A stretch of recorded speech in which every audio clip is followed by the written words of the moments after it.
अब भगवान कर्मों के तत्व को जानने वाले मनुष्य की प्रशंसा करते हैं। कर्मण्य कर्म यहाँ पश्येद कर्मणि च कर्म यहाँ सबुद्धिमान येषु सयुक्तः कृत संकर्म कृत। कर्म में अकर्म देखने का तात्पर्य है कर्म करते हुए अथवा ना करते हुए उससे निर्लिप्त रहना, अर्थात अपने लिए कोई भी प्रवृत्ति या निवृत्ति ना करना। अमुक कर्म मैं करता हूँ, इस कर्म का अमुक फल मुझे मिले, ऐसा भाव रखकर कर्म करने से ही मनुष्य कर्मों में बंधता है। प्रत्येक कर्म का आरंभ और अंत होता है, इसीलिए उसका फल भी आरंभ और अंत होने वाला होता है। परंतु जीव स्वयं नित्य निरंतर रहता है। इस प्रकार यद्यपि जीव स्वयं परिवर्तनशील कर्म और उसके फल से सर्वथा संबंध रहित है, फिर भी वह फल की इच्छा के कारण उससे बंध जाता है। इसीलिए 14वें श्लोक में भगवान ने कहा है कि मेरे को कर्म नहीं बांधते, क्योंकि कर्म फल में मेरी स्पृहा नहीं है। फल की स्पृहा या इच्छा ही बांधने वाली है।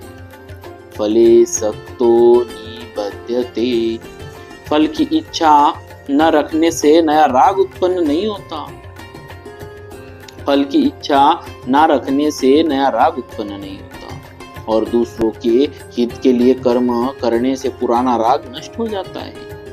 इस प्रकार राग रूप बंधन न रहने से साधक सर्वथा वीत राग हो जाता है। वीत राग होने से सब कर्म अकर्म हो जाते हैं। जीव का जन्म कर्मों के अनुबंध से होता है। जैसे जिस परिवार में जन्म लिया है उस परिवार के लोगों से ऋणानुबंध है, अर्थात किसी का ऋण चुकाना है और किसी से ऋण वसूल करना है। कारण कि अनेक जन्मों में अनेक लोगों से लिया है और अनेक लोगों को दिया है। यह लेन देन का व्यवहार अनेक जन्मों से चल रहा है। इसको बंद किए बिना जन्म मरण से छुटकारा नहीं मिल सकता। इसको बंद करने का उपाय है आगे से लेना बंद कर दे, अर्थात अपने अधिकार का त्याग कर दे और हमारे पर जिनका अधिकार है उनकी सेवा करनी आरंभ कर दे। इस प्रकार नया ऋण ले नहीं और पुराना ऋण दूसरों के लिए कर्म करके चुका दे तो ऋणानुबंध लेन देन का व्यवहार समाप्त हो जाएगा, अर्थात जन्म मरण बंद हो जाएगा। जैसे कोई दुकानदार अपनी दुकान उठाना चाहता है तो वह दो काम करेगा। पहला, जिसको देना है उसको दे देगा और दूसरा, जिससे लेना है वह ले लेगा अथवा छोड़ देगा। ऐसा करने से उसकी दुकान उठ जाएगी। अगर वह यह विचार रखेगा कि जो लेना है वह सब का सब ले लूं, तो दुकान उठेगी नहीं।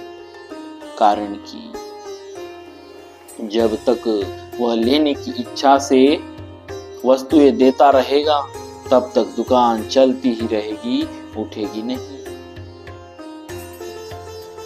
अपने लिए कुछ भी न करने और न चाहने से असंगता स्वतः प्राप्त हो जाती है। कारण कि करण, शरीर, इंद्रिया, मन, बुद्धि, प्राण और उपकरण कर्म करने में उपयोगी सामग्री संसार के हैं और संसार की सेवा में लगाने के लिए ही मिले, अपने लिए नहीं। इसीलिए संपूर्ण कर्तव्य कर्म यानी सेवा, भजन, जप, ध्यान, समाधि भी केवल संसार के हित के लिए ही करने से कर्मों का प्रवाह संसार की ओर चला जाता है और साधक स्वयं असंग निर्लिप्त रह जाता है। यही कर्म में अकर्म देखना। जब तक प्रकृति के साथ संबंध है तब तक कर्म करना अथवा ना करना दोनों ही कर्म है। इसीलिए कर्म करने अथवा ना करने दोनों ही अवस्थाओं में कर्म योगी को निर्लिप्त रहना चाहिए।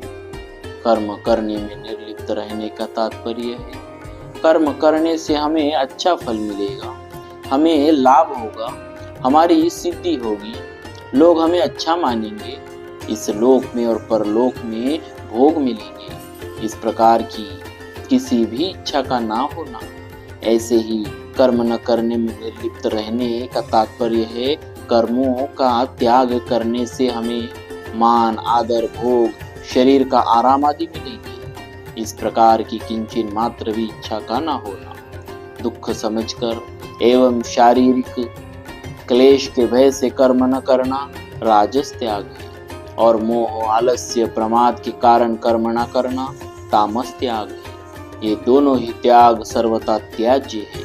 इसके सिवाय कर्म न करना यदि अपनी विलक्षण स्थिति के लिए है, समाधि का सुख भोगने के लिए है, जीवन मुक्ति का आनंद लेने के लिए है, तो इस त्याग से भी प्रकृति का संबंध विच्छेद नहीं होता।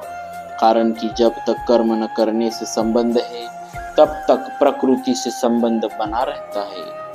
प्रकृति से सर्वथा संबंध विच्छेद होने पर कर्मयोगी कर्म करने और ना करने, इन दोनों अवस्थाओं में जो का त्यों लिप्त रहता है। बोलिए भक्तवत्सल भगवान की जय।